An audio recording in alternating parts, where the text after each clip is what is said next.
पूर्व प्रमुख श्री बंशीधर जायसवाल जी, दिनेश सिंह जी, पूर्वांचल विकास बोर्ड के सदस्य श्री विजय शंकर यादव जी, शेषमणि त्रिपाठी जी, गणेश दत्त त्रिपाठी जी, ब्रजभूषण मिश्रा जी, निषाद पार्टी के कोषाध्यक्ष श्री राम किशोर निषाद जी, चंद्र प्रकाश दुबे जी, देवी जी, सुशील पांडे जी, संगम दुबे जी और भारी संख्या में कैंपियरगंज में उपस्थित भारतीय जनता पार्टी और हिंदी वाहिनी से जुड़े हुए सभी पदाधिकारी और उपस्थित भाइयों बहनों, उत्तर प्रदेश विधानसभा के आज 5वें चरण का मतदान हो रहा है। आज सायंकाल तक 5 चरण के चुनाव हो जाएंगे और मैं इस विश्वास के साथ कह सकता हूं कि 5 चरणों के चुनाव के बाद भारतीय जनता पार्टी प्रदेश में पूर्ण बहुमत से काफी आगे सीट जीतने में सफल हो जाएगी।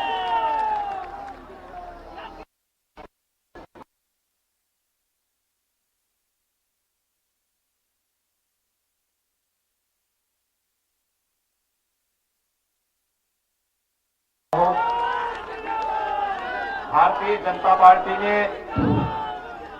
लोकप्रिय विधायक श्री फतेह बहादुर सिंह जी को आपके यहां प्रत्याशी बनाकर के उतारा है। आप सब इस बात को जानते हैं, वे विकास के लिए समर्पित हैं, लगातार कार्य करने वाले हैं और कैंपियरगंज के विकास के लिए गोरखपुर के मुद्दों को लेकर के शासन के सामने लगातार आवाज उठाते हैं। भाइयों बहनों, कैंपियरगंज गोरखपुर संसदीय क्षेत्र का ही एक हिस्सा है और 2 बार इस कैंपियरगंज क्षेत्र को भी गोरखपुर संसदीय क्षेत्र में पिछले 2 बार से रहने का सौभाग्य प्राप्त हुआ है, जिसमें 2 बार मैं सांसद था और तीसरी बार अभी रवि किशन जी यहां पर सांसद के रूप में आपकी सेवा कर रहे हैं। रवि किशन जी को फिल्मों में तो देखे होंगे ना, फिल्में दिखाते भी हैं वो आपको। कितने लोग हैं जो रवि किशन जी के साथ फिल्मों में काम करने के इच्छुक हैं? बहुत सारे लोग हैं और इसीलिए उनको आपके बीच में हम लोगों ने सांसद के रूप में कार्य करने का अवसर दिया है। देखिए, कला ये ईश्वर प्रदत्त गुण है और कलाकार का सम्मान होना चाहिए। गोरखपुर में वे विकास के लिए भी आवाज उठाते हैं और विकास के साथ साथ कला और मनोरंजन के क्षेत्र में भी काम करते हुए आप सबके लिए हमेशा उपलब्ध रहते हैं। ऐसे ही श्री फतेह बहादुर सिंह जी भी कलाकार से कम तो नहीं है।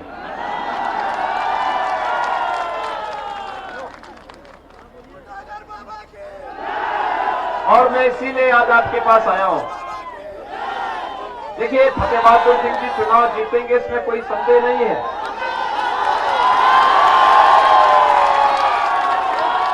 लेकिन बढ़त कितनी हो ये आपको तय करना है।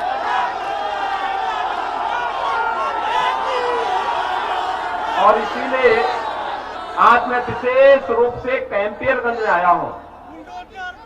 भाइयों बहनों, आप मुझे बताइए, 2017 के पहले बिजली मिलती थी? आज तो आती होगी ना। मुझे एक बात बताओ, जो लोग जब सत्ता में थे तब बिजली नहीं दे सकते थे, क्या राशन मिलता था? क्या था? सपा की सरकार के समय राशन मिलता था।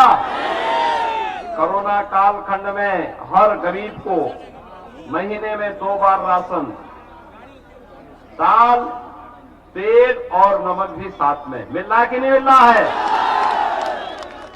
और अभी तो ये झलक है,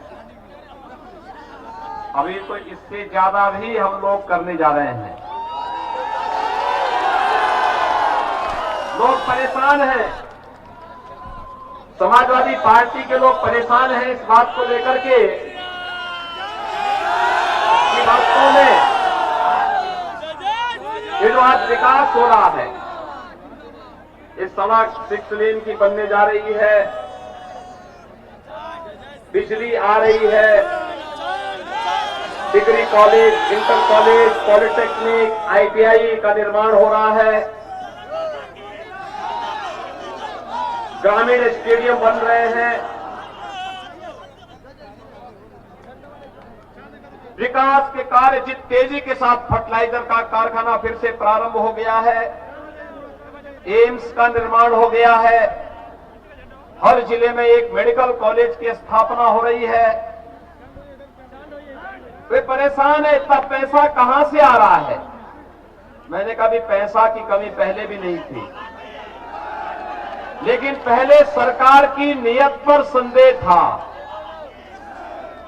विकास का पैसा और गरीबों को मिलने वाला पैसा, भाइयों बहनों, ये सारा का सारा पैसा या तो इनके पेशेवर माफिया और या अपराधी हड़प जाते थे, या इनके इत्र वाले मित्र उस पैसे को अपने घर में तिजोरी में कैद करके रख देते थे। और इसीलिए हम लोगों ने इसके खिलाफ दूसरा इलाज ढूंढा। लेकिन भाइयों बहनों, मैं आपसे पूछना चाहता हूं, क्या जो विकास का कार्य हो रहा है, राशन मिल रहा है, ये काम वे लोग भी कर सकते थे ना? उनके पास फुर्सत नहीं थी ना? फुर्सत होती कैसे?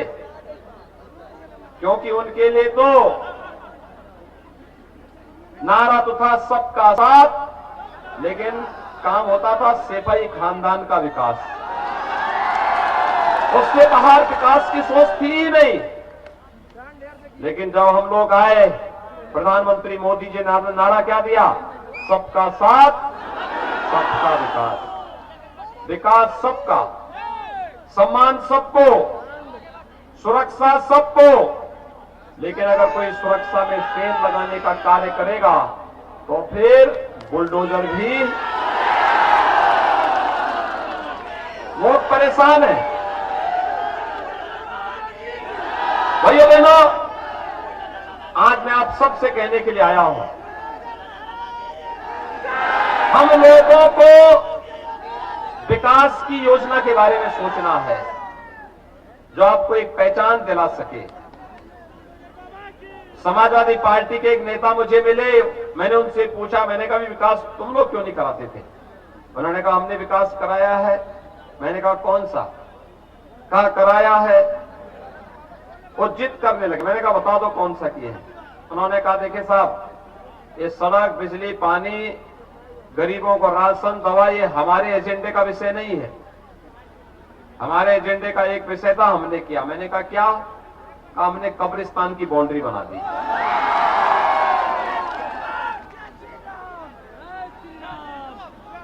आप मुझे एक बात बताओ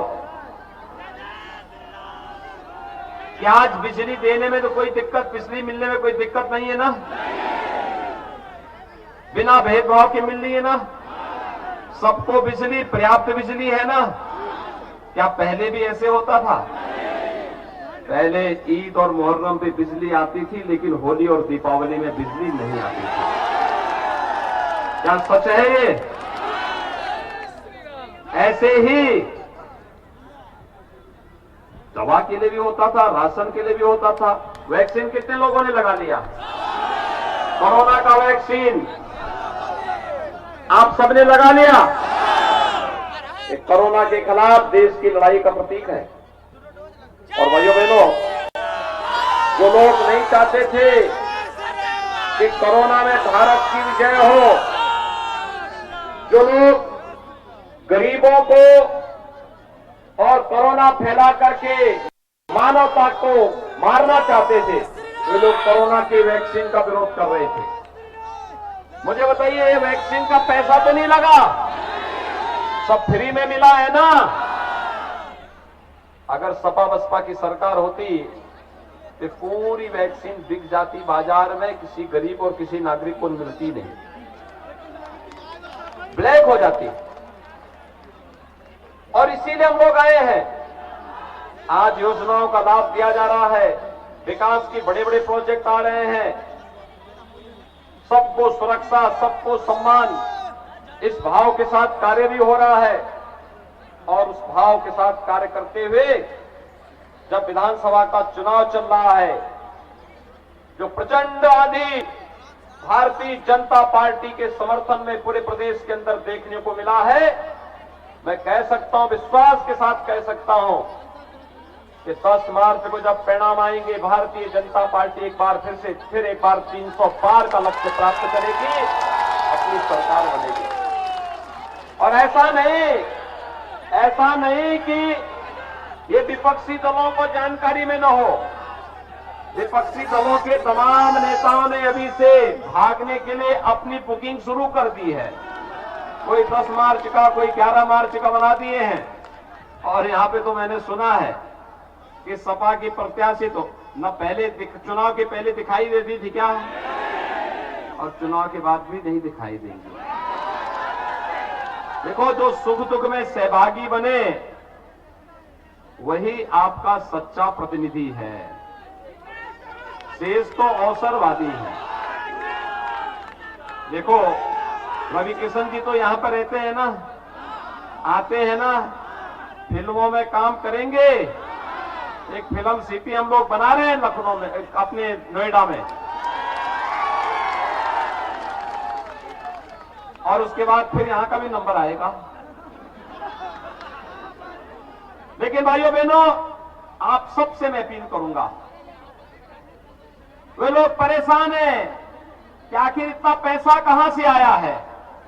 मैंने उनको कहा, मैंने कहा भी देखो, हमारे पास एक यंत्र है, वह हाईवे भी बनाता है और माफियाओं को भी कायदे से लेकर के चलता है।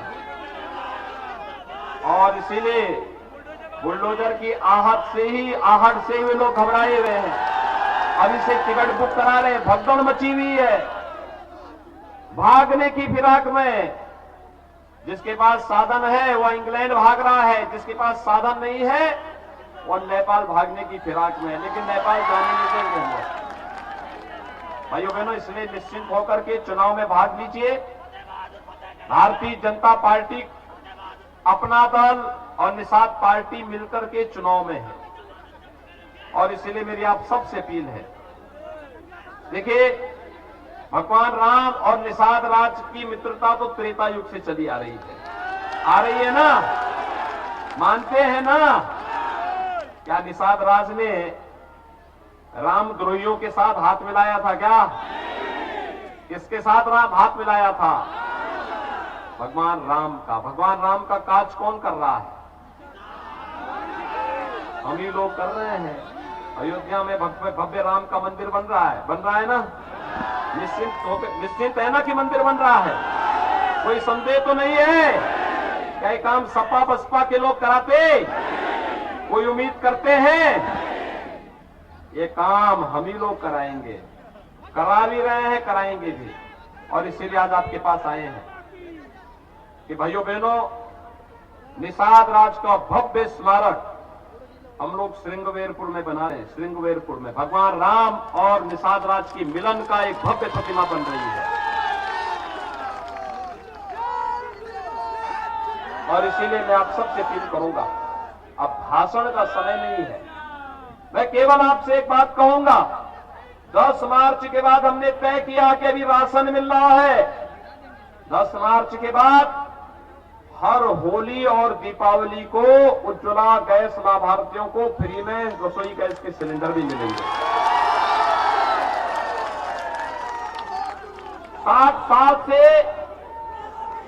60 साल से